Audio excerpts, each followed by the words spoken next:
এখানে কম্পিউটারে বসে আছে রিঙ্কু, ও একটা বলদ, লক্ষ্মীপুরের বলদ। আর এইমাত্র যে লোকটি আমাদের বউবাজার পাইকপাড়া অফিসে ঢুকলো, ইনি একজন অত্যাধুনিক চোর। এখন আপনারা দেখবেন এই চোরটি কেমন করে রিঙ্কুর সামনে রাখা স্যামসাং J7 স্মার্টফোনটি চুরি করে নেয়।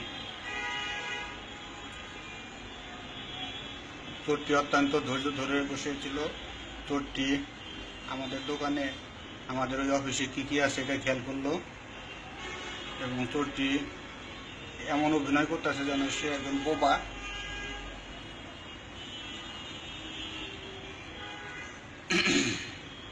আর রিঙ্কু বলদ ফিরে ওই লোকটার দিকে তাকায় দেখলো না। রিঙ্কু এখন পুল খেলা নিয়ে ব্যস্ত ফেসবুকে। এই যে দেখুন, ওই চোরটি মাত্র আবার ঢুকলো, ঢুইকে ওনার খাতার নিচ দিয়ে মোবাইলটা কেমনি করে ধরলো। রিঙ্কু বলদ বুঝতেও পারলো না। এখন উনি মোবাইলটা সুন্দর করে নিয়ে বের হয়ে গেল। রিঙ্কু বলদ বুঝতেও পারলো না যে আর কি হইল।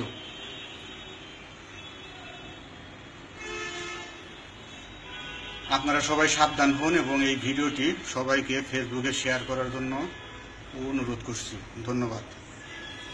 অবশ্য আপনারা যদি আর একটু ওয়েট করে দেখতে চান যে রিঙ্কু এখনো বুঝতে পারে নাই যে ওর সামনে যে সেটটা নাই, ওর এই সেট, এই যে এইমাত্র রিঙ্কু দেখলো সেটটা নেই, ওর মাথা অলরেডি নষ্ট। ও দিছে দোকান থেকে একটা দৌড়। এই যে রিঙ্কু এখন দোকানে অন্য সেট রাইখে দোকান বন্ধ না কইরেই এখন যে কেউ যায় সে আবার এই দোকান থেকে আর ওই সেট কম্পিউটার নিয়ে যেতে পারে সেই